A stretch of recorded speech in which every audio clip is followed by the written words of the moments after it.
and the stream is starting. Welcome everyone.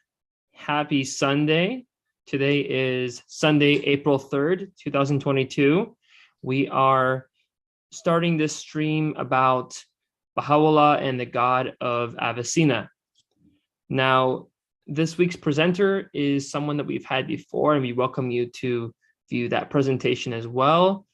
Mr. Joshua Hall is a student at the University of Montana, majoring in Near Eastern Studies and English Literature, with minors in Arabic and philosophy. His chief scholarly interests include Islamic philosophy, classical theism, and Persian literature, and their relation to the academic study of the Baha'i faith. This week's topic, Bahá'u'lláh and the God of Avicenna. The talk will be discussing Joshua's paper, Bahá'u'lláh and the God of Avicenna, which is published currently in the Journal of Bahá'í Studies. And the primary arguments will be displayed today for you all to be able to understand and see, and the themes as well. So, namely, Joshua will discuss how Bahá'u'lláh affirms the metaphysical principles underlining Avicenna's argument for the existence of God. He will also discuss Avicenna's deduction of divine attributes, the relation of God and the world, and the nature of God's creative act. This all being said, it's definitely recommended for those of you who are just coming in and learning about all this to stick through this whole presentation, and you will learn quite a bit. Also, to view the paper that Joshua wrote, it is hosted by the Association of Baha'i Studies. That will be something that Joshua can also introduce you all to. Thank you, everyone, for joining us today, and now we'll begin. Thank you very much, John, for the warm introduction. I know somebody in the chat asked about who Avicenna is, and we'll definitely get into that very soon. So welcome to the presentation. And as he says, you can find the full paper in the Journal of Bahá'í Studies in the 31st volume. So as John said, I'll just introduce kind of the parts and the structure of the paper, then get into the content. It's structured in three parts. And the first part is just, as John said, how Bahá'u'lláh affirms the principles underlying Avicenna's argument for God's existence as wajib al-wujud, or the necessarily existent. And also how I also argue that Bahá'u'lláh affirms how Avicenna deduces that this fundamental reality has divine attributes, and also how this fundamental reality, this ultimate reality, gives rise to the created order. So the part one is the first part of the paper presents Avicenna's argument for God as the necessarily existent, and then shows how Bahá'u'lláh and Abdul Baha is very important, of course, in Baha'i theology, affirms this idea that God is the necessary being, or that he has this attribute of necessary existence. Then the second part goes through 9 different attributes that can be philosophically deduced to belong to God, such as simplicity, which means he doesn't have parts, singleness, there's nothing else like him, immutability or changelessness, eternality, perfection, goodness, intellect, will, and infinitude. And then the last part is creation and cosmology. That is the metaphysical structure of a being, of the universe, and how God creates. So who is Avicenna, and why does it matter that Bahá'u'lláh affirms ideas proposed by Avicenna? Very simply, Avicenna is the preeminent philosopher of Islam. He's the most important. He's the most illustrious and most influential in Islamic history. He was born in 980 AD, and he died in 1037 AD. And he was born just outside Bukhara in today's Uzbekistan. He was a Persian. And he excelled in most every field of the time, including logic and mathematics, physics, medicine, metaphysics, and theology. And he was especially famed as a physician. And his book, The Canon of Medicine, was used as a textbook in Europe even until the 17th century. It was so it was so important a work of medicine. And and all Islamic philosophers after him were indelibly influenced by him, but also Christian thinkers. So his influence in the West was immense. And that's why he has the name Avicenna. Originally in Persian is Ibn Sina. Avicenna is the Latinized version of his name. And he influenced Christian theology quite a bit, in fact, especially through Thomas Aquinas. And Thomas, who was one of the most influential doctors of the church and Catholic theologians.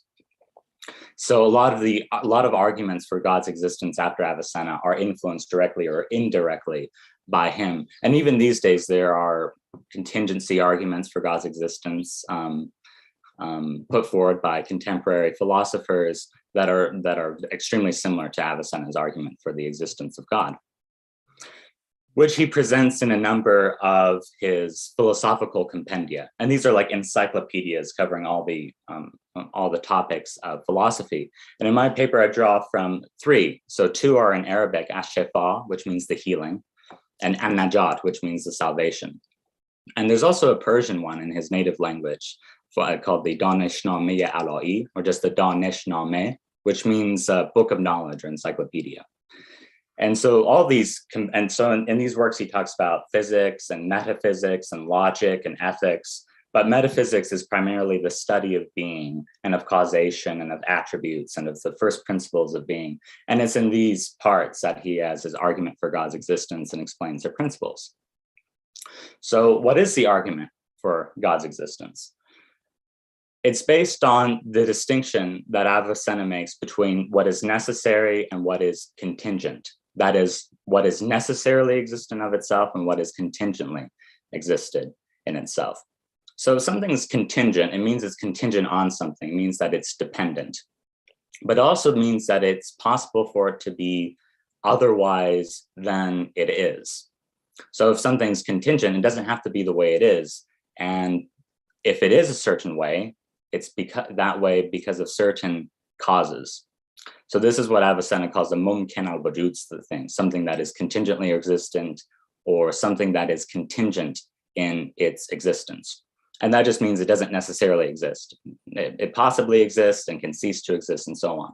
These are the things of our experience: human beings, trees, animals, thoughts. So for Avicenna, if a contingent being does actually exist, because before its existence was merely possible, it depends in the here and now on a concurrent cause or causes or external forces or the composition of its elements, something like that, in order to exist. There are conditions to its existence. So if you take just a contingent being, like a cat, well, it exists, it's dependent on its parts to exist, it's dependent on nourishment and so on. It has to be within a certain set of conditions.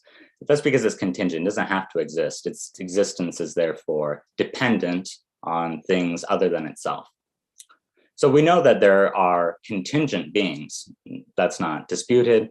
And Avicenna has a good case for why every contingent being requires a concurrent cause. It requires present conditions in order to keep on existing, and to maintain an existence. And it also requires conditions in order to be originated at all. So the question then is that there are 2 logical possibilities. Something could be contingently existent or necessarily existent. So if something's necessarily existent of itself, Avicenna reasons, then it's just a sort of thing that cannot not exist. It is something the existence of which is impossible, which doesn't depend on anything else for its existence, which is independent of a cause. So the question Avicenna has is everything contingent, because we know there are contingent beings, or is there something that is in fact necessarily existent of itself?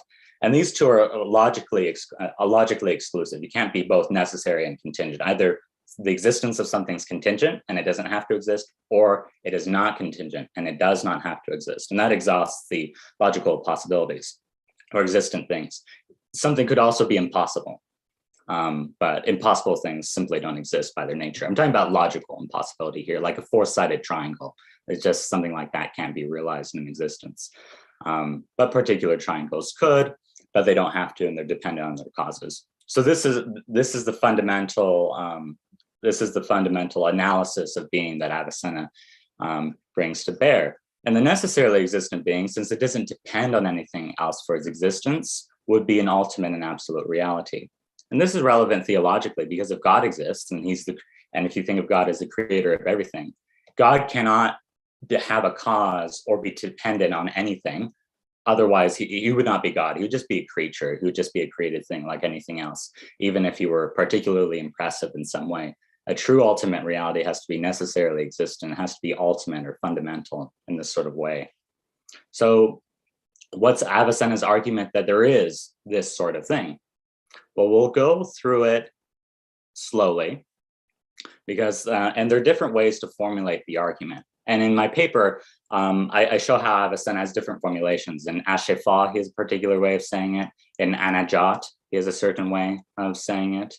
So I'm not quoting verbatim here, but this is a way that you could reconstruct the argument. So the first premise is simply that every contingent being requires a concurrent cause. And not just something in the past that caused it to be, but current conditions for it to exist as the way it is. And this could just be the composition of its elements and the forces that enable that composition. But it has some current cause or sets of causes. It is current conditions that enable it to exist, because it doesn't have to. So its existence is dependent on something. So that's the first premise, just that every contingent being has a cause. Now, this is not that everything has a cause. Avicenna's concern, what Avicenna wants to do is show that there is at least one thing that doesn't have a cause, and that is the necessarily existent being. But he says every contingent being has a cause. So that's a possible misunderstanding. So just every contingent being requires a concurrent cause. And then you can think of, well, if you have a contingent being and it has a cause, well, if its cause is also contingent, that cause would have to have a cause. And if that cause is contingent, you would have a sequence, a chain of contingent beings. So there are two options here. The chain of concurrent contingent causes either terminates in a necessarily existent being, which causes them all without relying on a cause, or it just proceeds in an infinite sequence of contingent causes in the here and now. And this is not infinite. This is not a sequence of infinite causes in the past. Like I said, this is an infinite sequence in the here and now of contingent causes or conditions that enable the prior conditions. So the question is, does it just go on infinitely, or does it terminate in an ultimate reality that is independent of all other things? So you can think about this as you can think of it as a chain. So when you have a chain suspended, the links are dependent on the other links, but they're dependent in a present sort of way. Now, Avicenna argues that if you think that there's just an infinite sequence of contingent causes, there would be no cause of the totality of the contingent causes. So the total sequence of the totality of that sequence of contingent causes would not have a cause. That's because if it were just contingent causes, well, there would be a cause for the elements succeeding it, but not for the elements succeeding it. It too would require a cause. So the effect would be that the totality itself would not be caused. So you can think of it as if you have a chain and you just never get to the end of the chain. But if it's hanging, it would be like it's just suspending in the air. It's actually not linked to the ceiling. There's nothing to support it. The problem with this is that the totality of contingent causes is also a contingent being. And the reason it's a contingent being is that it's an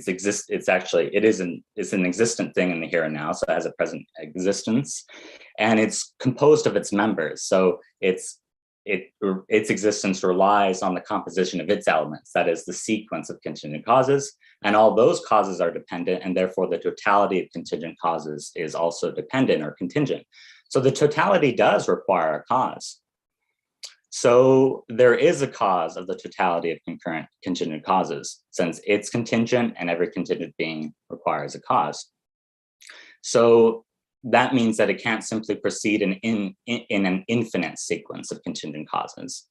It would be like having a chain that's just hanging, but it's actually not secured to the ceiling. Or you could think that my coffee cup here is resting on a table, which is supported by the floor, which is supported by the house, which is supported by the foundation, which is supported by the ground. And the ground just holds itself up. It has that attribute. But it's not as though it's just everything's just floating. So you can think about this existentially, that the totality of contingent causes is itself a contingent being, and it requires something, a cause. It's dependent on something to exist. But if it were just an infinite sequence, it wouldn't have that cause. So it has to terminate in a necessarily existent being that gives it that gives it existence. And if the totality of contingent causes has a necessarily existent being as its fundamental cause, then something necessarily existent in itself exists, something that cannot not exist, and which is dependent on nothing for its existence. Now, I hope that this wasn't too convoluted or confusing. It's pretty abstract. One way you can think about it is that in the world of nature, there are contingent beings, and all these contingent beings require causes. They're dependent on other things, and that this attribute applies to the whole, or the sum total of all contingent beings. The total is nothing more than the totality of its members, and it's not able to overcome this contingency. The total just relies on its members. So if there weren't something that existed in an independent sort of way, then the totality itself wouldn't have a cause, but it requires a cause since it's contingent. So the question for us is whether Baha'u'lláh and Abdu'l-Bahá affirm this concept of God, that he is the necessarily existent being. If they affirm this reasoning that Avicenna has for the existence of God, and I argue that they do, and in the paper there are many examples of this. For time, I'll only give two. But Baha'u'lláh says, the habitation wherein the divine being dwelleth is far above the reach and ken of anyone besides him. Whatsoever in the contingent world can either be expressed or apprehended can never transgress the limits which, by its inherent nature, have been imposed upon it. God alone transcendeth such limitations. So it's helpful here to look at the original Persian. So whatsoever in the contingent world can either be expressed or apprehended is anche dar maqam mumkin, literally that which is in the station of the contingent. And Baha'u'lláh says that God alone transcends hududat imkaniye, the limitations of contingency, the limitations of the contingent world. So he's saying that God's not contingent here, but necessary. And Baha'u'lláh and Abdu'l-Bahá explicitly use the term wajib or wujub in reference to God as necessarily existent. And Abdu'l-Bahá, in Some Answer Questions, repeats a version of Avicenna's argument in Some Answer Questions. He says, so long as the contingent world is characterized by dependency, and so long as this dependency is one of its essential requirements, there must be one who in his own essence is independent of all things. So the idea of something that in its own essence is independent of all things is a necessarily existent being. So I argue that this concept of God and this principle of the contingent and necessary is affirmed by Baha'u'lláh and Abdu'l-Bahá. These are only two examples. There are many others in my paper. So the second part is saying, well, it doesn't seem to have a lot of content just to say that God is a necessarily existent being. What other things can be philosophically deduced about him? And a skeptic would even say to Avicenna's arguments, like, well, why does the necessarily existent being have to be God? Perhaps it's just eternal matter. Maybe it's just the universe itself. So what Avicenna does is he deduces further attributes of the necessarily existent. And his method is just to say what it is not. So we're ruling out certain things. So if there are attributes that entail contingency in some way, or if there are attributes that are inherent to contingent beings, then we have to negate those attributes from the necessarily existent being, since it's not a contingent being, and because it transcends contingency. So this is called apophatic theology. So we're not claiming to comprehend God's essence. All we're saying is what he is not. We have reasoned philosophically to a reality that is non-contingent. So we know what it's not. It's non-contingent, therefore necessary. So what other things can we say that it is not?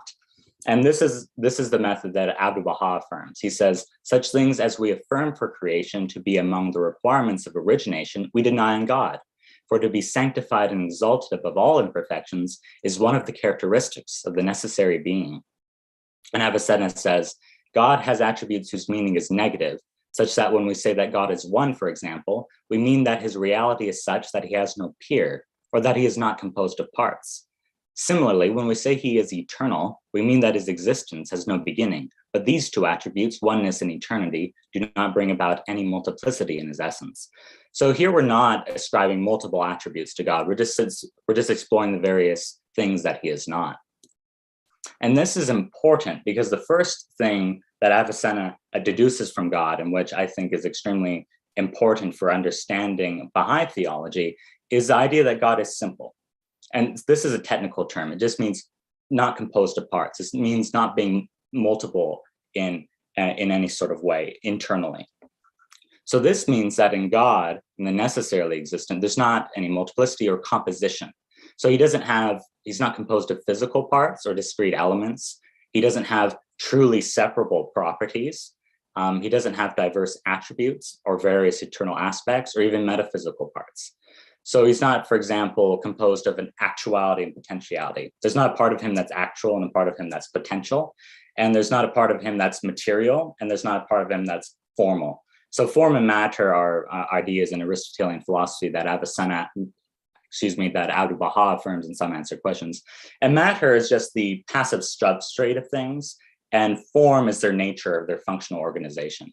So it's like the matter underlying a tree doesn't have to be in a tree form. It could be in a lion form or a pig form. So if you do have a tree, there's a composition of its form and its matter. But those act as causes within it. So we know that God can't be a composition of something like matter and form. And if he had diverse attributes or different parts, we'd have to explain why those different elements join together in one being. You would have to reference a cause, and there's a lot of complex reasoning about this that Avicenna has, and that Abdu'l-Bahá and Bahá'u'lláh affirm. But just one of the things that necessary existence entails is complete internal unity. So God just has no multiplicity in him or composition, and in this sort of radical way. So and one radical way, and I'll just stress this a bit more, is the actuality and the potentiality. So actuality is just what something is, and potentiality is what something could be. One of the attributes of God as a necessarily existence, I think, is fully actual. So there's not one part of him that's actual and one part that's potential. So contingent beings always have this sort of potentiality. So their existence is potential, it's main actual by cause, but there's still potential in certain other ways. If you have a cat and it's white, you could dye it purple, and that potentiality has been actualized in it because it always has this contingent aspect of its being, something that could be otherwise than it is. But God's fully actual. He doesn't have this composition. He's simply actual being. Now, for Avicenna, there's an even more fundamental way that God is not composite in any sort of way. And this is the most abstract part. This is the most abstract part of the talk in the paper. Avicenna thinks that contingent beings are composites of essence and existence. So the essence of something is very simply what it is. So my example would be triangularity is the essence of a triangle. So the essence of a triangle is to be, say, a plane figure, a two-dimensional plane figure, and then say the angle of whose internal angles is 180 degrees. That's just what the essence of a triangle is. There's also the essence of what a tree is or a human being. But when you examine what these things are, existence is not necessarily entailed by that. So just because we know what the essence of triangularity is, doesn't mean that individual triangles have to exist. There's not just this eternal, necessarily existent particular triangle, just like there's not this eternal, necessarily existent tree. Their essence, they don't have existence of themselves from their essence. They get their existence from something else. So if a contingent being doesn't exist, it means that its essence has been joined to an active existence, and its existence has been confirmed by a cause. And this actually explains why contingent beings need causes, because they don't have their existence by virtue of their essence, or they don't have it just by nature. They have to get it from something external to themselves. But God's not contingent. So we know that this distinction doesn't exist within him. So Avicenna gives you two options. He says either God doesn't have any essence in the way that contingent beings do, and he's just existence, or his essence is his existence. And I think that's a better way to put it for our purposes. So that means God's essence is to be, his nature is to exist, in a way that the nature of a cat or a dog or a tree does not entail existence. God's nature does entail existence. His essence is the absolute act of existence. So when we say what then is God, of course, the limit of our knowledge is really that we say that he is not contingent, that he is not a composite of essence and existence. And what that entails is that he is the absolute act or actuality of necessary existence, utterly sanctified from the properties and deficiencies of contingent beings. He's perfect being itself. That is not to say that he is the existence of contingent beings. He's not. This is not pantheism. His existence is discrete and absolute. The existence of contingent beings is dependent upon him. And he transcends all multiple attributes because he's nothing other than the perfect and the unitary act of necessary existence, the act as an actuality. So the attributes that we ascribe to him are negations of imperfections or negations of properties that entail contingency. And so they just describe in negative terms, in terms of what he is not, his essence or his existence. And this is what Baha'u'lláh and Abdu'l-Baha affirm. Baha'u'lláh says, "Thou art then witness that God is one in his attributes, and that multiple attributes are debarred from entry into the court of his sanctity. Recognize, moreover, that the multiplicity of various designations and attributes shall never be joined into his essence, for his attributes are verily his essence itself." So what does that mean? Well, it just means that when we describe God as simple, well, his being simple is not something other or apart from his being necessary. They're the same thing. These are just different ways of describing what his being is not. Which is what Avicenna says. Avicenna says God has attributes whose meaning is negative, such that when we say that God is one, for example, we mean that his reality is such that he has no peer. But he says that these do not bring about any multiplicity in his essence. So a contingent being has truly separable properties, as in, being 6 feet tall and the color beige. But those are truly separate both things. But it's also possible for something to have properties that a property or a nature that entails certain things, but which are not actually separable properties. And one thing would be if anybody who's in Chicago is also in Illinois. But those are two different facts about that being. In the same way, God, we have different ways of saying what God is not, but in his own being, he doesn't have these discrete or separable attributes.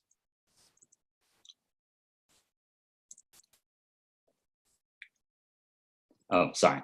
And Abdu'l-Baha affirms God's simplicity too. He says, the Godhead admits of no division, for division and multiplicity are among the characteristics of created and hence contingent things, and not accidents means attributes here, impinging upon the necessary being. And he also says the essential names and attributes of God are identical with his essence, and his essence is sanctified above all understanding.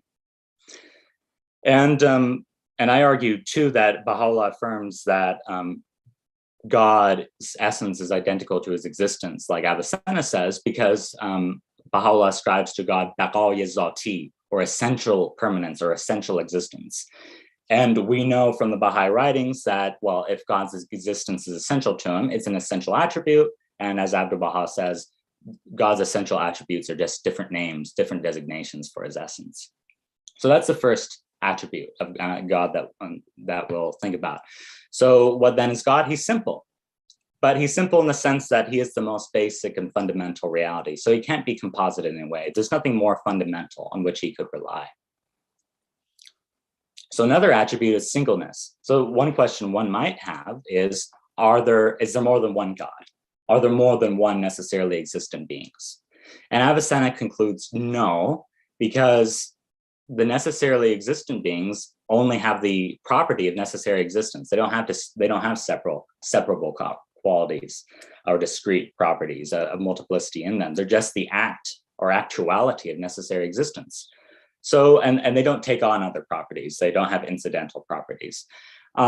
So if you were to suppose that you had two, they'd be indistinguishable in every aspect, and thus they'd be identical. The philosopher Leibniz developed this principle. It's called the identity of indiscernibles. If something has the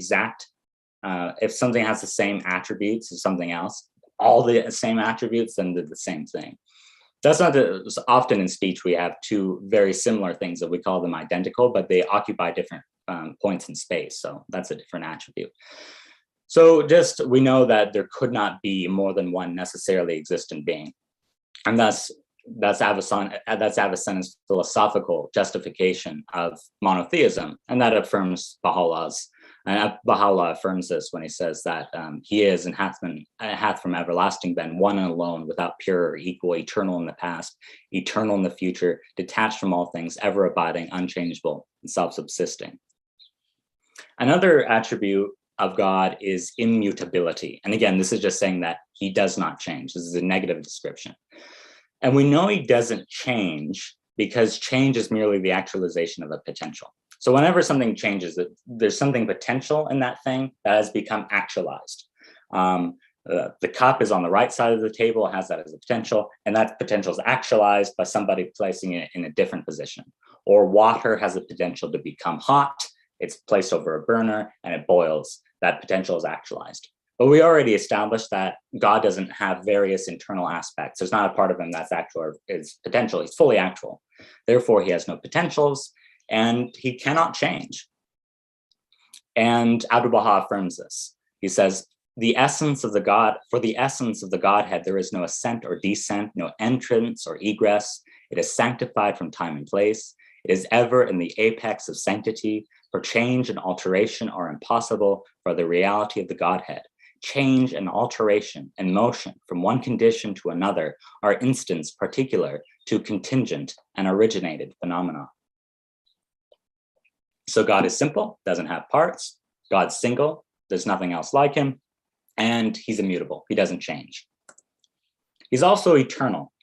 And this is very simple. He's necessarily existent, so he exists necessarily. He cannot not exist. So he's always existed and will forever exist. And he doesn't change either. So he's immune to the operations of time. And Baha'u'lláh affirms this. He says, one and indivisible, he hath ever subsisted within his station, sanctified from all time and place. God's also perfect. And this might not be as immediately obvious, but with some reflection, we realize that he doesn't lack anything. Because of the absolute nature of his necessary existence, Avicenna thus concludes that he is tam al-wujud, complete and perfect in his existence. He doesn't depend on anything, and he is the perfect superfluity or abundance of necessary and absolute existence in and of himself. So in that way, he's perfect. He's complete. He doesn't change, and he doesn't need to change. It's not as though he's static. He has this constancy to his being, and he doesn't rely on anything else. He doesn't need anything. And that's what absolute perfection signifies. And that's why, and Abdu'l-Bahá affirms this when he says that God is pure perfection and the creation is absolute imperfection. That is to say, creation in relation to God is absolute imperfection because he is such perfect being and perfection itself in a way. He's also, and then we can also conclude that God is good, that he is goodness, in a certain sense, that he is goodness itself. And this may not be as intuitive, but we have to ask ourselves, what is the nature of the good? And then we realize that it's identical to God's essence. And Avicenna, I'm going to do the dangerous thing and read aloud a longer passage from Avicenna to get kind of the reasoning behind this, since I think it's important idea of God that he is fundamental good too.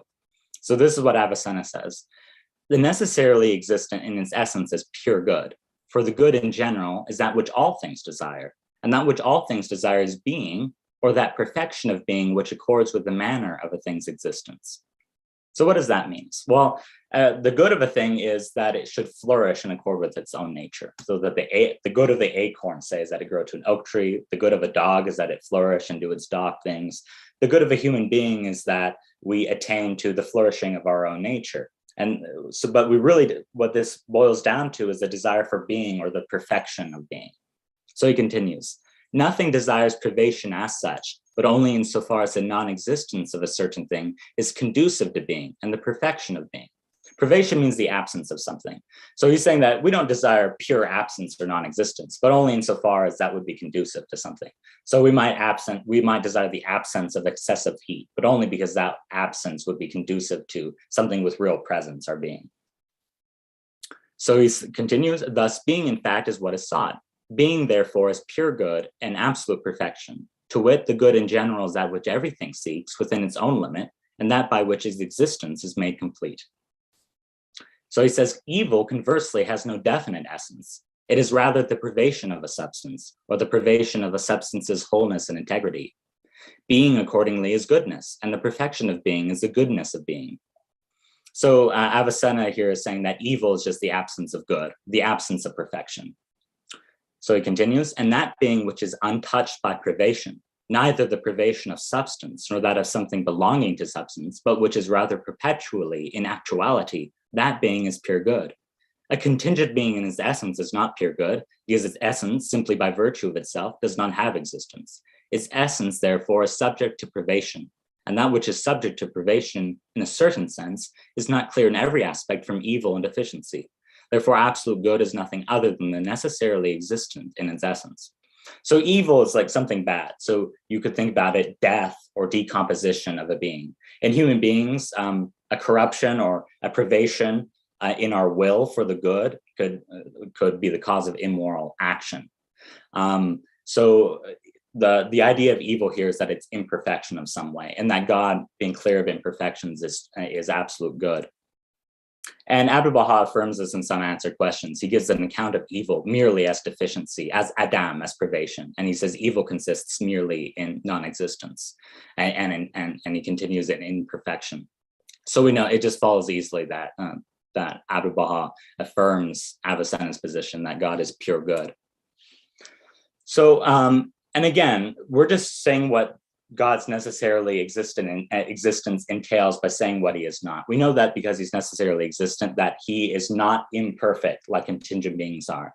And then once we have something like perfection, we can say, well, what does perfection entail? It also entails goodness, as we did.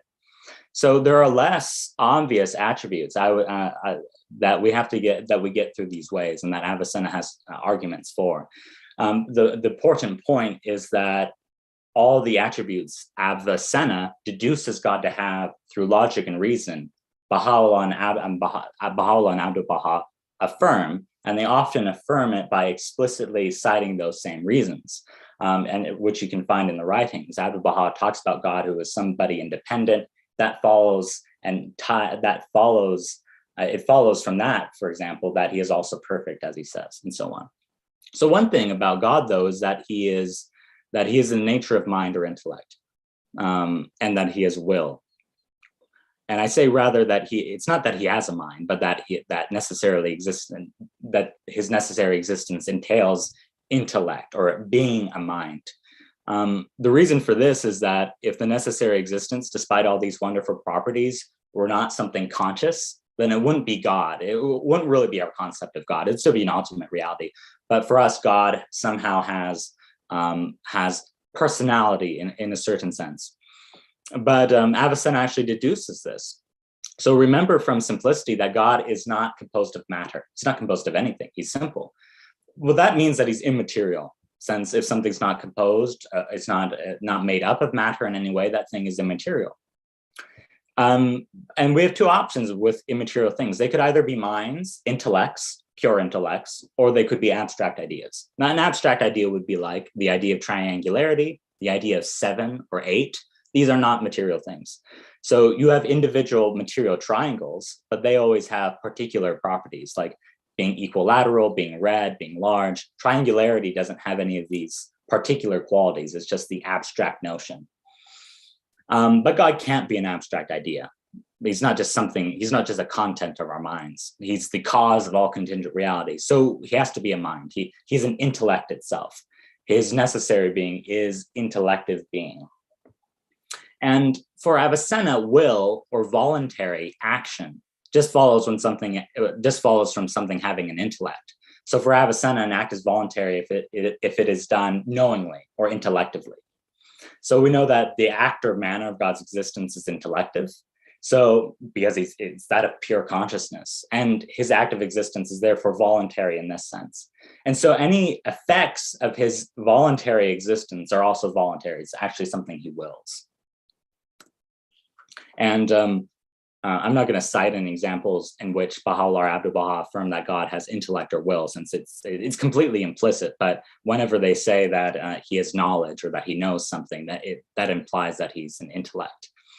I go into the paper examining what it means to say that God knows everything, and we can bring that up in the questions. But for interests of space, I won't go into it here.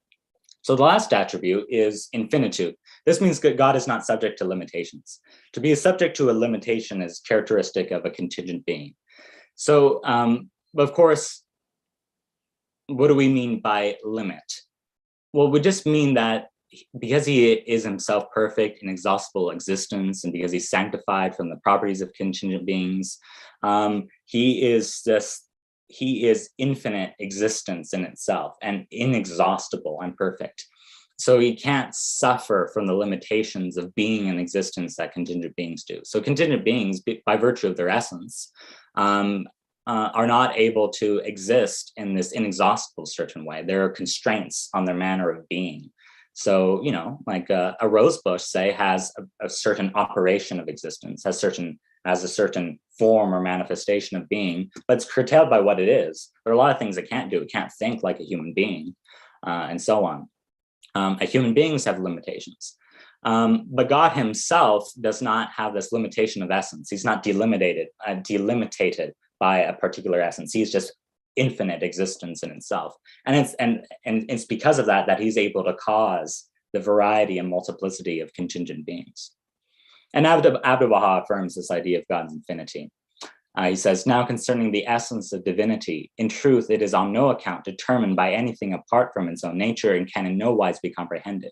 For whatsoever can be conceived by man is a reality that hath limitations and is not unlimited. It is circumscribed, not all-embracing. It can be comprehended by man and is controlled by him. How then can the contingent conceive the reality of the absolute? And again, by talking about these attributes, we're not pretending to comprehend what God is. We're just listing some things that he is not. He is not limited. He is not a privation of being, thus he is good. He does not lack anything, therefore he's perfect, and so on. This is the logic here. We're not pretending to comprehend infinite existence as such. So the third part is, how does God create? What is the nature of his creative act? How do the many proceed from the one? Because if God's absolute oneness, how does the multiplicity of the world proceed from him? So Avicenna thinks that God eternally creates through an emanation of existence from himself onto contingent beings. Emanation, which is phase or zuhur, which is phase or sodur. Zuhur is manifestation. Phase or sodur means an emanation, an effluence, a flowing out, a proceeding from. So Avicenna says that the structure of being emanates or proceeds from God. And for Avicenna, God creates eternally. He doesn't start creating at a certain point in time, because that would seem to indicate some change in him. He decided he was not created and then decided to, but God doesn't change. So for Avicenna, he just eternally creates. It's an eternal effect from him is the creation. And this is an important aspect of the argument that I stress, that the argument for God's existence that Avicenna develops does not at all entail that the contingent world was created at a definite point in the time. It doesn't talk about the past whatsoever. Avicenna thinks that creation is eternal. It's just been eternally dependent on God. St. Augustine, when he thought about this idea, said that, well, you can just imagine a foot in the sand from all eternity. And the sand is being caused to have this depression. Well, the foot was always there. It was always that depression was always caused by the foot in the sand. So something can be eternal in this sort of way and still be caused or dependent. So that's what the universe or that's creation is like on the whole. It's eternal. It's always been created by God, but it's therefore dependent upon him.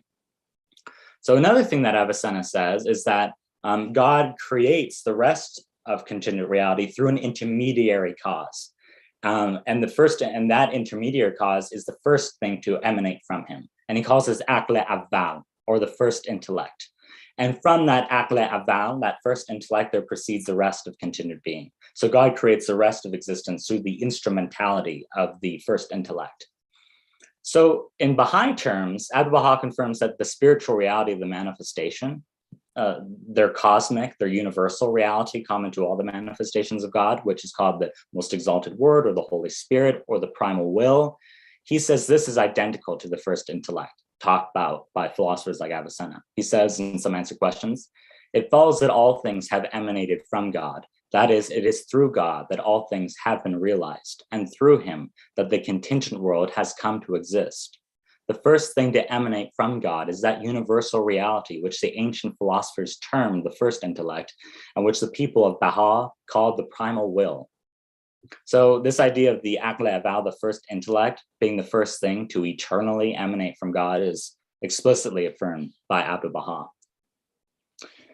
So you can think about the multiplicity of creation, since creation just emanates from him.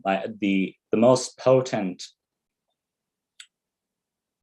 metaphor of God's creation, and which you find in the Baha'i writings, is that of the sun. So you can think of the nature of the sun is just to be luminous. It's just his nature to give out this light. So if you think of the sun as God, as a necessarily existent, the light, the pure immediate rays are like the first intellect. But then as the rays proceed from the sun, they become refracted, say, through the prism of increasing contingency. And then they become the multiplicity of the colors of existence. So so in the same way, God emanates the first intellect, the primal will or the Holy Spirit. And then from that reality, there proceeds the multiplicity of created things that we observe. And this affirms certain ideas that we find in what's called the Neoplatonist tradition. So the Neoplatonists were followers of Plato in antiquity, who also borrowed from Aristotle. And Ian Kluge has a wonderful paper on how Bahá'u'lláh and Abdu'l-Baha affirm certain Neoplatonist ideas. But Avicenna is working in this tradition. And it reminds me of a beautiful passage from the English poet Percy B. Shelley. He says, "The one remains, the many change and pass. Heaven's light forever shines, earth's shadows fly. Life, like a dome of many-colored glass, stains the white radiance of eternity." So the multiplicity of this world in which there's contingency and mutability and diverse attributes, that comes to be as the emanation or effluence of existence proceeds from God through the first intellect and into the various levels in the structure of being. So Baha'u'lláh and Abdu'l-Baha affirm that God creates through this intermediate reality. And there are a lot of words for it, say like the most exalted word, the Holy Spirit. And Baha'u'lláh also affirms Avicenna's concept very explicitly that creation is eternal and that it's ceaseless, it's always dependent on God. He says, "Know assuredly that God's creation hath existed from eternity and will continue to exist forever. Its beginning hath had no beginning, and its end knoweth no end. His name, the Creator, presupposeth the creation, even as his title, the Lord of all men, must involve the existence of a servant." And he continues, "There can, in another place, there can be no doubt whatever that if for one moment the tide of his mercy and grace were to be withheld from the world, it would completely perish." And in the original language, we have phase. So tide of his mercy and grace says phase, it's emanation. So if the emanation of existence were to be withheld from the world, it would completely perish. So right now, this means that God has always created, and right now, God is imparting existence to the contingent world. So everything in our experience is being, through a sequence of causes, God is imparting existence to everything in the moment. That's the idea that Avicenna deduces philosophically, in which Baha'u'lláh and Abdu'l-Baha affirm. That means that if God were to somehow cease to impart existence to everything, then everything would just revert to complete non-existence and nihility, complete nothingness. Now, it might be wondered, well, if creation is eternal, but things within it change. So things, individual beings in the structure of the contingent world come into existence and they pass away. But creation as a whole has always existed in some form, and the eternality applies most eminently, or in the truest sense, to the first intellect or the primal will. So that is an introduction to the basic ideas of the paper. One might ask why all this stuff is relevant. Why? Because it seems pretty abstract. And I would say that since Baha'u'lláh and Abdu'l-Baha affirm these ideas that Avicenna develops, understanding those ideas that Avicenna develops is helpful in understanding what Baha'u'lláh and Abdu'l-Baha teach about God. So it helps us understand this element of the writings more. For me, the second reason is also that Avicenna is not taking these things on faith. He's taking them purely on logical reasoning, purely on reason. So we see that there is a rational basis to the theology of Baha'u'lláh and Abdu'l-Baha. These are not things that we have to take merely on faith. We can see that they are supported by logical reasons. Now, it doesn't mean that there aren't points of the argument that somebody could have an objection, but if they do have an objection, we can deal with that objection reasonably and logically. We can just see if it holds up. And if it doesn't hold up, we can remain confident in our belief in God's existence. This is not to say that there is of course a place for faith and personal devotion, but the Baha'i faith gives us both. It gives us a rational structure of belief, and it also gives us opportunities of personal devotion and also mystical experience and connection with God through his manifestation. So I understand that there are probably some questions, and I would be very happy just to talk with everybody about certain questions you may have had from the top. If you'd like me to stop sharing Jeremiah or John, I will do that. I think that it's a good, beautiful image to have on the screen. Of course, if Jeremiah has a different opinion, we could pull it down, but I think it's good to keep up for now until we, I guess, feel otherwise. The question I have for you first to ask is regarding the subject of Avicenna. Mm-hmm. I want to ask you, who is Avicenna in terms of the West, and who is he in terms of the East? So one helpful thing is to kind of think about the history of philosophy in general and of rational thought. So you can think about, you can think to like the 5th century BC when you have Aristotle and Plato, and these are the seminal figures of Western philosophy, and also philosophy in the Middle East and the Islamic world. And so the Western intellectual tradition begins with Aristotle and Plato, and of course there are other thinkers. There are Stoics, there are Epicureans, and so forth. But the two great traditions is Aristotelianism and Platonism. And the Neoplatonics, I think you might have to mute people. One moment, I have to mute people. They're making loud sounds. Okay, sorry. Just as a matter of courtesy, everyone, I understand people may want to ask questions. Please raise your hand. And please post your question in the chat. Please raise your hand, most importantly, and we will ask you to unmute. But while you're unmuted, we can hear you. And it disturbs the rest of the others' ability to hear when Joshua is speaking. Thank you. So the two great traditions in the beginning of Western philosophy are Aristotelianism, Aristotle's philosophy, and Platonism, Plato's. And the Neoplatonists combine and develop both of these forms.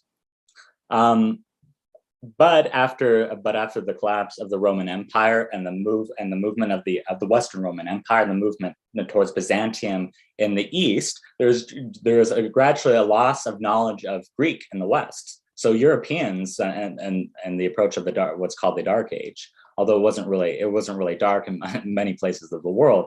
But in Western Europe, they didn't have access to this classical learning, but it did survive in Byzantium. So after the arrival of Islam, the Muslim scholars supported, and the caliphs supported a translation project of all the Greek text into Arabic. And so this stimulated the philosophical tradition of Islam. So you have a philosopher like Avicenna, he's drawing from Islamic revelation, from faith, and he's reconciling faith and reason. And he's building a philosophical system to explain reality in rational terms, and also developing, say, mathematics and logic, empirical sciences, medicine, and part of the disciplines is metaphysics, or the study of being, and that leads to theology. So Avicenna, you would consider him a Renaissance man, just coming in here. Yeah. People like Avicenna are adept in all the knowledge of their time. Now, there might be things, that are a little better at than others, but his education is comprehensive. Now, there were prominent philosophers before Avicenna, Islamic philosophers like Al-Kindi and Al-Farabi, but Avicenna inherits their thought, and he creates a synthesis. And after him, philosophy in Islam bears his mark. Everybody is in dialogue with Avicenna, and his theories about biology, about psychology, about metaphysics become the standard. Now, Europe first becomes reacquainted with Greek thought through Arabic translation. So then you had Christian scholars who in the Middle East who knew Arabic and Latin, translated the Arabic text into Greek. So when you have people like Aquinas, he's learning Aristotle through people like Avicenna, and also Averroes is a very important figure. So the whole progression of Western thought, you have from the ancient Greeks to the Middle Ages to the Renaissance, was also mediated by the Islamic world. And Avicenna is one of these seminal figures. So that's why when Thomas Aquinas develops his arguments for God's existence in the Summa Theologiae, he has 5 arguments. They all bear the mark of Avicenna. And he has one that's contingency, that's basically the same argument with interesting variations. And then later on, when you have somebody like Leibniz, the German philosopher, who actually invented calculus at the same time as Isaac Newton. Leibniz has an argument for God as the necessary being, and this is also an Avicennian argument. And in the present day, there are some philosophers in the West are still making these kinds of arguments for God's existence. So Avicenna is very simply just the most influential philosopher in Islam, and he indelibly influenced the Western tradition of philosophy. So when we talk about the top philosophers that have ever existed, you have, say, Aristotle, Plato, Aquinas, Kant, Descartes. More modern times, perhaps you could throw in Heidegger, Wittgenstein. Well, Avicenna is one of these. He's just simply one of the most influential thinkers in the history of humanity.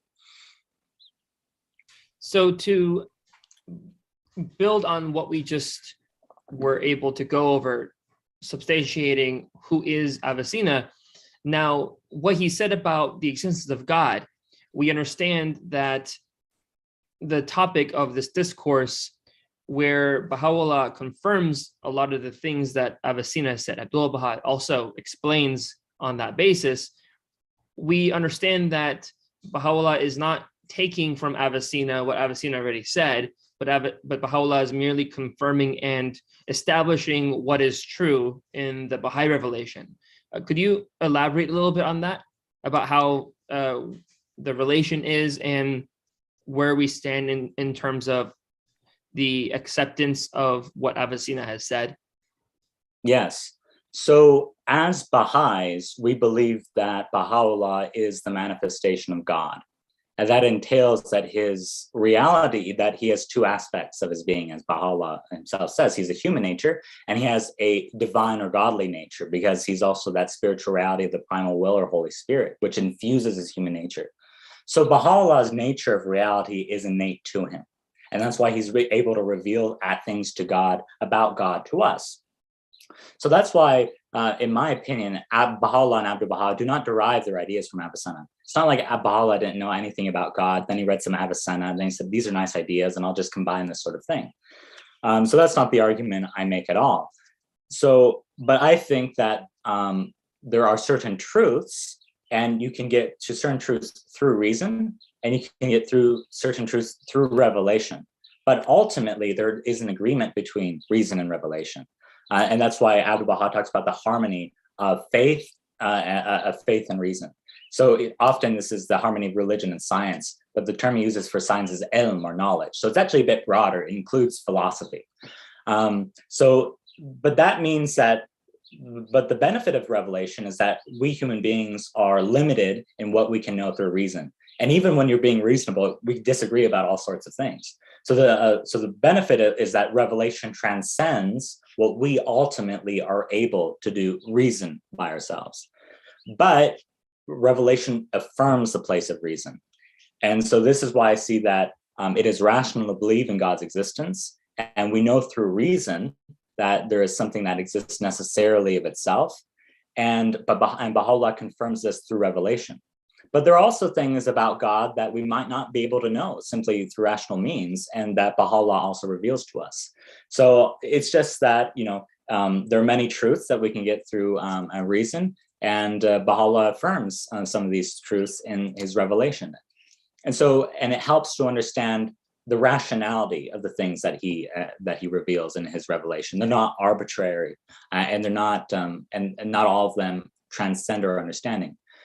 But it is important, again, one thing that Baha'u'lláh teaches us is that God utterly transcends our comprehension. So he establishes this point. So we could think that God doesn't transcend our understanding. That we could think that, like, he really is something. A lot of people, a lot of theologians might think that God is not as incomprehensible about this, or that God is able to change since human reason. But Baha'u'lláh says, no, God transcends your comprehension, God does not change, and so on. So as Baha'is, because we have this revelation, we're protected from making these theological errors. So one point is that it's not that everything Avicenna is correct. No, that's not the case. But these ideas and the rational structure are affirmed by Baha'u'lláh. So understanding Avicenna helps us understand Baha'u'llah's theology, helps us understand what he's revealing to us, what he's affirming to us, and also helps us defend the faith and also articulate the principles of the faith. When somebody says, what's the Baha'i idea of God? We could say, we think of him as a fundamental and ultimate reality. And we think that, and we characterize God by what he is not, the ways that he is sanctified from contingent beings. He is not in time, he's not imperfect, and so on. So after having now established understanding what Avicenna has taught as the stepping stone, if you will, to understanding what Baha'u'lláh teaches, there is a question that we have from one of our viewers on Facebook, and I'm going to read the question. It's a deep question from Alex Boyson, and I say deep as in long. I'll get through it. It says, the logicality and proofs of the existence of God as given in philosophy would seem to be eternal or unchanging. And he qualifies it with, insofar that the proof given doesn't seem to change. It was the same in the time of Plato as it is today, and we might imagine it to be the same in the future. However, since every tool must be adapted to its purpose, and since purposes change, this should presuppose that the tool, in this case, the logical proof of God, would change.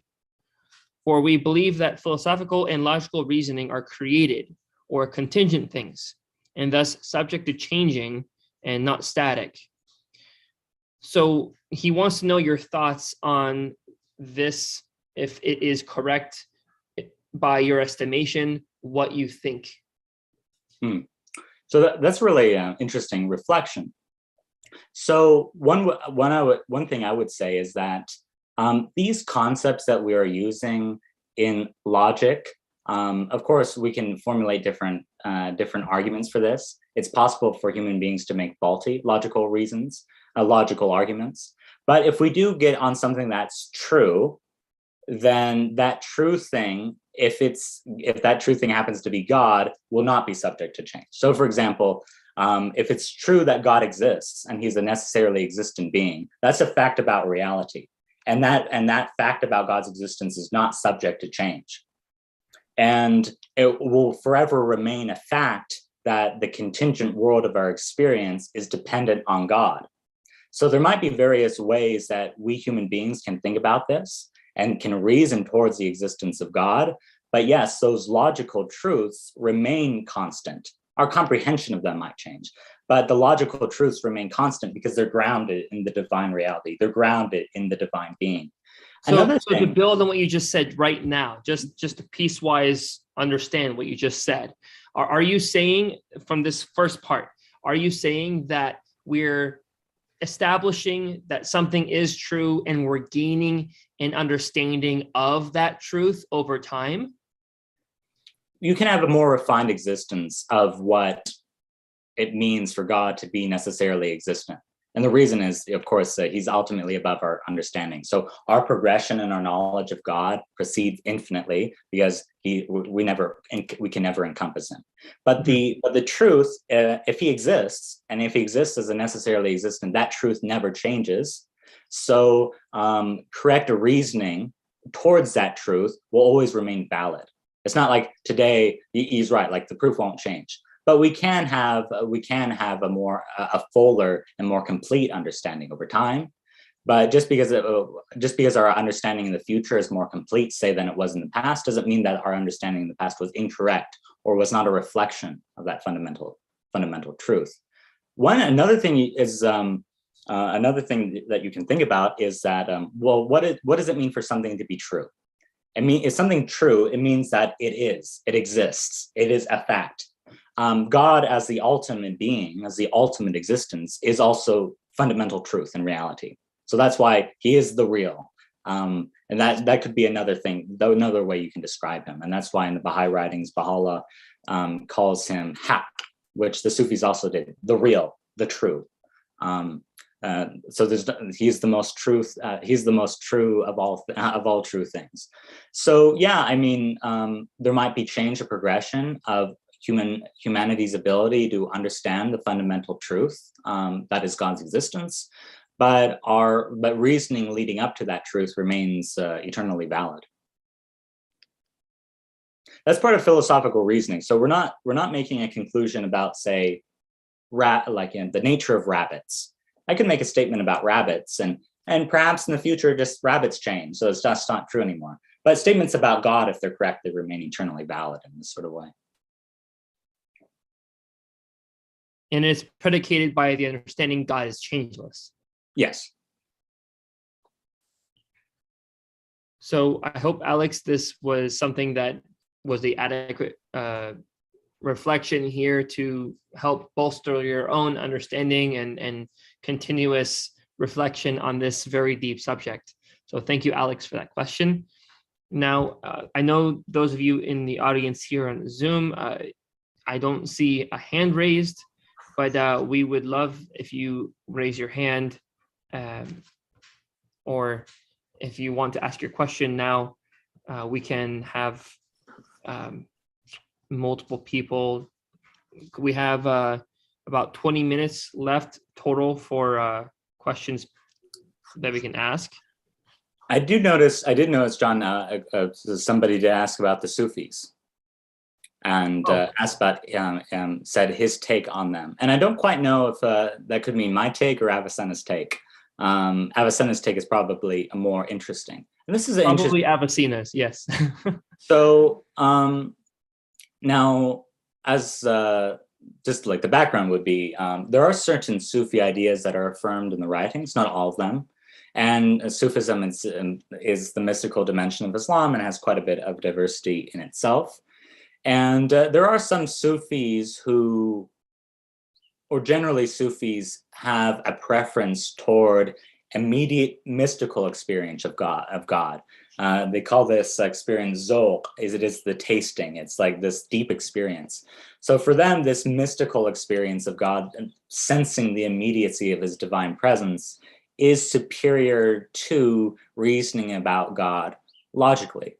nonetheless, after Avicenna, a lot of the Sufi thinkers were influenced by Avicenna, and they understood Avicenna, and at times they employed his own ideas. So then you really have a balance of two approaches to God. One is the rational way, and one is the mystical way of experience. And Avicenna himself has more mystical writings when he talks about the progress of the soul. So Avicenna, I wouldn't say he was himself a Sufi, but he interacted with the Sufi tradition, and he has positive things to say about it. He does think that there is an element of our lives as believers in which the immediate experience, mystically, like the Sufis are talking about, is an element about this, and in which love is an important attitude towards God. But he would not think that say personal experience necessarily trumps rational investigation of reality, or rational thought as applied to theology. And I think this balanced approach is what we find in the writings. There are a lot of Sufi ideas that Abdu'l-Baha and Baha'u'lláh do not accept, and there are many places where they affirm the importance of reason. It's just everywhere in the writings. Naim Nabil Akbar, who's listening in, my dear mentor and spiritual father, he told me that the Baha'i philosopher Davudi, who was a member of the National Spiritual Assembly of the Baha'is in Iran and who was martyred after the Islamic Revolution, Davudi once said that, I just lost my train of thought. We'll just have to, I got it now. He once said that there is no religion that affirms reason more than the Baha'i faith, in which reason is as important as it is. And I think that's an accurate statement. Not that, I'm to judge the accuracy of the thoughts of somebody like Davudi, but I do think that I think that it is something that we Baha'i should keep in mind about the importance of reason in our religion.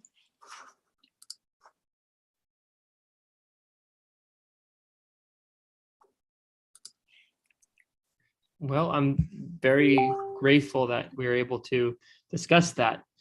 Actually, there is a question from Regina, and her question is, I'm going to ask it.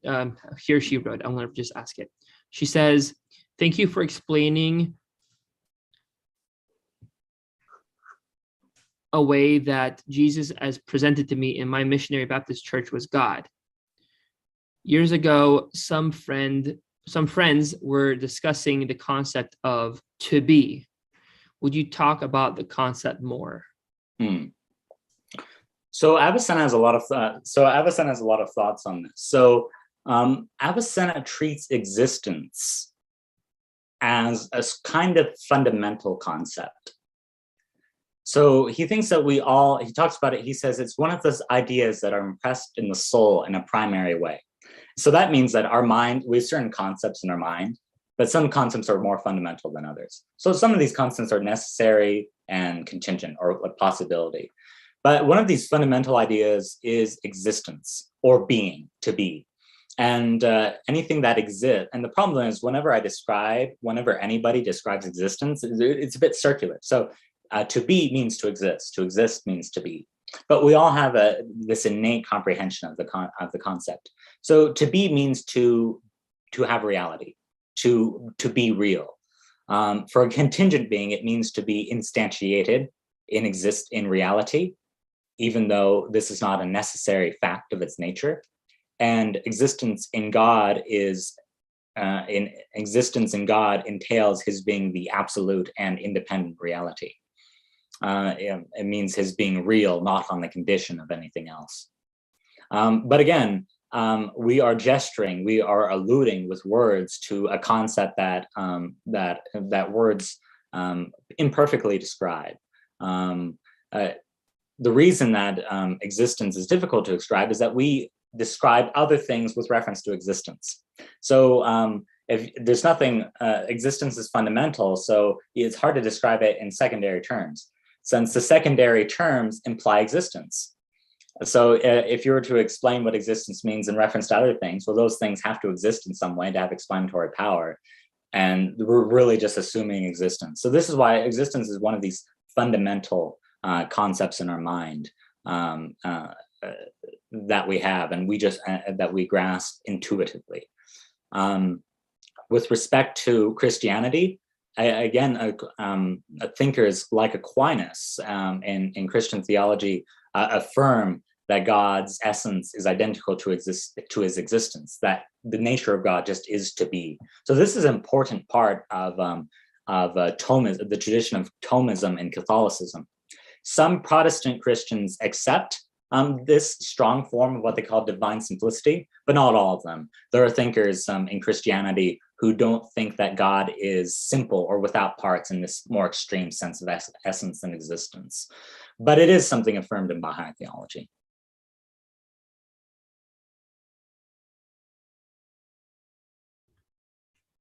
Thank you so much for that.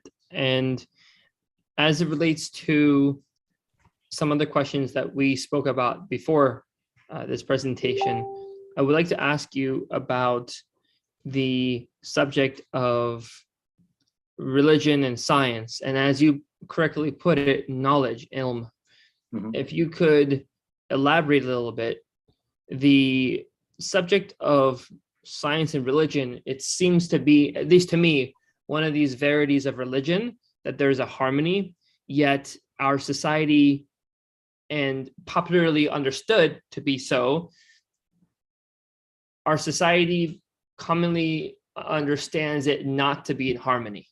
So that means if you're in a schoolhouse and you have someone talking to you about the travails of Galileo and his attempts to explain that the earth is not the center of the universe when it comes down to its revolution around a sun, and its revolution around the sun, which has since then been established, was against the current dogmas of the religious institution at the time.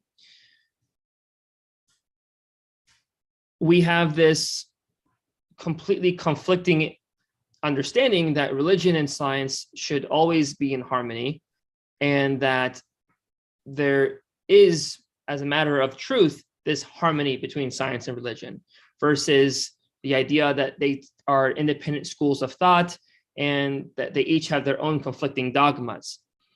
If you could please elaborate a little bit on this, where Avicenna seems to champion this subject, as well as the Baha'i teachings confirm and clarify this subject, how can we take away this understanding of Avicenna's beliefs and the Baha'i teachings on the matter, and where we can go from here as a human society? Thank you, John. So Avicenna lived before the rise of modern science. So modern science, there are certain things that characterize modern science as a discipline which did not exist before, at least not in a discrete way. So for Avicenna, all rational thought is subsumed under philosophy, and philosophy would sometimes draw from empirical aspects of the world and sometimes from non-empirical or purely logical reasoning. So what's empirical? Empirical means experience, things that we observe. So it's not a matter of logic right now whether it's raining. I can't make a logical proof to show that it's raining. You'd actually have to go outside and just test it. You'd have to see. It is a matter of logical proof to determine what is the area of a certain triangle. It is a matter of logical proof to determine whether or not something can mean one thing and not the same thing at the same time and in the same respect. So there are things we can prove just through reasoning, through logic, and there are things that we can't prove merely through logic, but we have to observe the world. So modern science is empirical, it's inferential, it's inductive. So science, modern science, it's the methodology is to observe the world, to construct an explanation, and that explanation has a certain likelihood or probability, but it can always be disproven later on. So the philosopher of science Karl Popper, he said that a scientific theory can never be proven, but it can be disproven. So the more evidence you get is just that the explanatory power of the theory becomes stronger, but it never has this logical certainty. And this is distinct. Now, this empirical aspect of science used to be just subsumed within particular disciplines of philosophy. So Avicenna would consider medicine as being like just subsumed under philosophy, but medicine obviously is empirical. You can't use logical reasoning, but you still have, of course, in science, and you want to have science without logic, but use logic as applied to the facts about the world. So, but philosophy is not confined to just observing facts about the world. It studies things that are beyond just our physical observation. Like essence and existence are not things that you observe. You don't observe essence or existence. Of course, we look at things about the world and contemplate them, but these are metaphysical things. These are logical things, rational things that we consider about the world. Avicenna's proof for God's existence is not a scientific theory. It's a rational philosophical argument, but it's not something you can go out in the world and test. That's because science is limited to what is within nature, and it is concerned with giving probable explanations for certain things in nature, and explains natural phenomena with reference to other natural phenomena. It's outside the empirical bounds of science to ask about the cause of nature as a whole, which would be God. That's just not a scientific question in our terms. So when we talk about the harmony of science and religion, we should understand science as reason in general, because there might be particular ideas within science, but science does not represent a body of eternal and unchanging beliefs. The body of scientific knowledge is wholly contingent and subject to change. So that does mean that there are generally scientific theories that it would be irrational to deny, simply insofar as they have the most evidence and thus are the most probably true.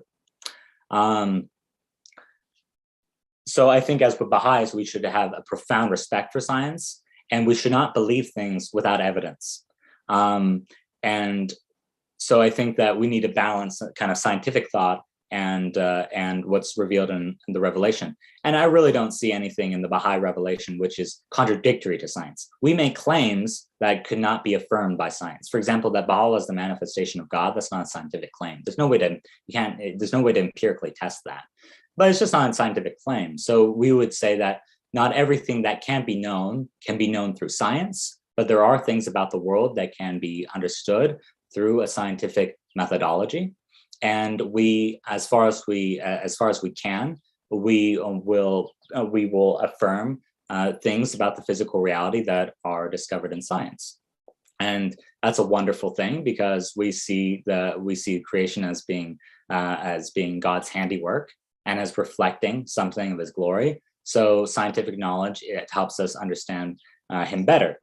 His creation better, since God is not an object of scientific inquiry. With respect to the general science-religion debate, it's just the fact that some of the most influential scientists in the world and in history have been religious people. The father of genetics, Mendel, was a Catholic monk, and the Islam, a lot of the progression of rational knowledge in the Islamic world. People like Avicenna, who he made clinical advances in medicine and in physics and other things, he believed in God. Descartes, Newton, Leibniz, they all believed in God. And a lot of scientists believe in God these days, and many scientists don't. But that doesn't mean that's not rational to believe in God's existence. It's just not something that's part of the empirical methodology of the world. With respect to Galileo, it's not as though there are complexities to the Galileo situation. A lot of the reasons for why Galileo was treated as he was were political. And in fact, before he said certain things to insult the Pope was unsympathetic with Galileo, and actually really had a tendency towards heliocentrism, the idea that the sun was in the center, that the planets revolved around the sun. And indeed, before Galileo, most of the scientific evidence, not faith stuff, the scientific evidence was in favor of geocentrism, until Galileo was able to show through the phases of Venus that just wouldn't work geometrically for the Earth to be the center. But there were a lot of scientific problems with this because there was not a theory of gravity. So there's just no way to explain how, if the Earth was moving, that everything would stay on it. That would have to come later. So there are a lot of problems scientifically with the sun-centric theory. And as it turns out, the sun is not the center of the universe, and under general relativity, movement is always relative. So even Galileo's theory is not fully true. And this is kind of heliocentrism is better than geocentrism. But again, this is just the aspect of science that it's changing and it reveals truths about the world, but it's not an unchanging or homogeneous body of knowledge. It's not dogma at all. So anyway, those are some thoughts on that. I probably just started rambling a bit. Well, thank you. It was kind of a really expensive question anyway. So there's only so much. But I do want to close out with something that maybe we can. I think this could be deserving a succinct question, given that we close out in 4 minutes. But this, I think, kind of summarizes everything. It's a question from Facebook. Okay. And I'm going to ask the second part of the question. The question asks, how might we argue the usefulness of addressing the logical proofs, the philosophical proofs, and reasoning of God as a subject in school? How might we see its usefulness addressing these subjects in a school setting, such as secondary schooling? Well, since I'm not studying pedagogy or anything like that, this is just the opinion of a kid from Montana on what should be addressed in schools. I think that when it comes to teaching and social studies and the like, that there should be a knowledge of the philosophical tradition. And I think there should be an introduction to things like logic, more than is done. So I think that children should be exposed to the Islamic tradition. This is just a fact of history. This is just what everybody's heir to. And if they're not told about the Islamic Golden Age and philosophers like Avicenna, something probably is missing from their education. I think with respect to university, Avicenna should be taught more in philosophy departments and the like. Whether in high school, there should be direct presentations of arguments for the existence of God, may conflict with separation of church and state. Not if it's purely informational, like Avicenna has different arguments for God's existence, and if theology can be taught in this academic way in a school context, for sure. And I, of course, would have no objections to that, as long as people are as long as it's presented in just as just an aspect of human history, which everybody should know about and undertake.